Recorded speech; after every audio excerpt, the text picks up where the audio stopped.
In probability theory, the complement of any event A is the event not A, i.e., the event that A does not occur. The event A and its complement not A are mutually exclusive and exhaustive. Generally, there is only one event B such that A and B are both mutually exclusive and exhaustive. That event is the complement of A. The complement of an event A is usually denoted as A, AC or A. Given an event, the event and its complementary event define a Bernoulli trial. Did the event occur or not?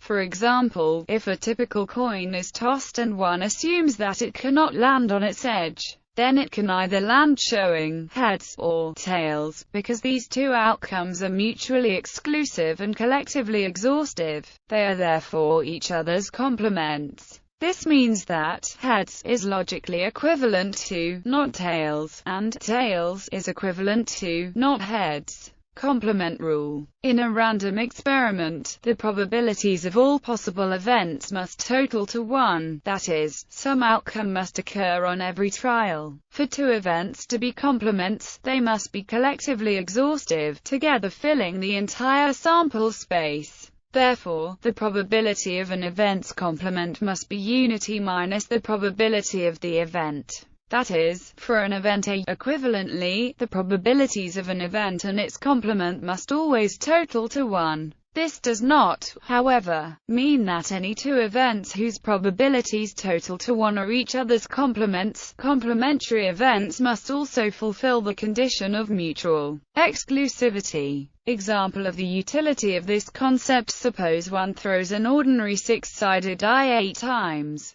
What is the probability that one sees of 1 at least once? It may be tempting to say that PR equals PR plus PR plus P equals 1/6 plus 1/6 plus 1/6 equals 8/6 equals 1.3333. That cannot be right because a probability cannot be more than 1. The technique is wrong because the 8 events whose probabilities got added are not mutually exclusive. One may resolve this overlap by the principle of inclusion-exclusion, or in this case one may instead more simply find the probability of the complementary event and subtract it from 1. Thus, PR equals 1 minus PR equals 1 minus PR equals 1 minus PR times PR times PR equals 1 minus times equals 1 minus 80 equals 0.7674.